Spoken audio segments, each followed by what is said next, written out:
যে যেটাই বলুক না কেন, আমাদের প্রধান উপদেষ্টা জাতির উদ্দেশ্যে দেওয়া ভাষণে বারবার যেটা রিপিট করেছেন সেটাই দলের অবস্থান। সেখান থেকে অন্য কেউ যদি বেফাস কথা বা অন্যরকম নিজস্ব বিবেচনা প্রসূত কথা বলেন, সেটাতে তারা যেন বিভ্রান্ত না হন। আমাদের প্রধান উপদেষ্টা ডক্টর মোহাম্মদ ইউনূস উনি প্রথম থেকেই বলেছেন ডিসেম্বর থেকে জুন। আজকে আলোচনায় আমরা কয়েকটা বিষয় স্পষ্ট করেছি, সেটা আপনাদের বলি। একটা হচ্ছে ডিসেম্বর থেকে জুন মানে যে আমরা ইচ্ছা করে দেরি করে করে মে বা জুন মাসে ইলেকশন করবো, সেটা না।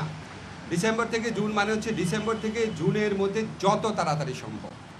যদি আমরা ডিসেম্বরে সম্ভব হয় ডিসেম্বরে, না হলে জানুয়ারিতে, এভাবে বুঝিয়েছি যে ডিসেম্বর থেকে জুন মানে যে আমরা ইচ্ছা করে একটু বেশি ক্ষমতা ভোগ করার জন্য বা এমনি অকারণে আমরা 1 মাস 2 মাস বেশি ক্ষমতা থাকলাম, মোটেও সেটা না। ডিসেম্বরের থেকে জুনের মধ্যে যত তাড়াতাড়ি সম্ভব। এখন ওনারা একটু জানতে চেয়েছে যে সংস্কার যদি হয়ে যায় এত দেরি করার মানে কি আছে। আমরা ব্যাখ্যা করে বুঝিয়েছি জুলাই চার্টার প্রণীত হলেও যে প্রয়োজনীয় আইনগত ব্যবস্থা, নীতিগত ব্যবস্থা, সেগুলি গ্রহণ করতে মাঝে মাঝে সময় লাগে। যেমন একটা এক্সাম্পল দিয়ে বলেছি যে ডিজিটাল সুরক্ষা আইন, যেটা আমরা 23 বার ড্রাফট করেছি বিভিন্ন অংশীজনের মতামত নেওয়ার জন্য, এবং বেশ কয়েক মাস সময় লেগেছে। সেজন্য আমরা বলছি আমরা তো পিন পয়েন্ট করতে পারবো না জুলাই চার্টার পরিণত হওয়ার পর কোন আইনটা কতদিনে হয়ে যাবে, কারণ আমরা তো অংশীজনের সাথে কথা বলবো, ব্রড কনসালটেশনের ভিত্তিতে করবো। আরেকটা বিষয় আমরা বলেছি যে আমাদের তো একটা জনগণের তো একটা আকাঙ্ক্ষা আছে যেন আমরা বিচার করে যাই।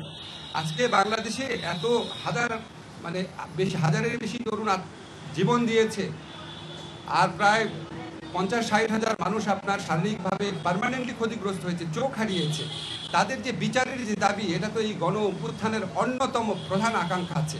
তা আমরা যদি কোনো বিচার না করে যাই, কোনো বিচার না করে আমরা যদি ইলেকশন দিই, আমরা মানুষের কাছে এবং নিজের কাছে জবাব দেবো কীভাবে?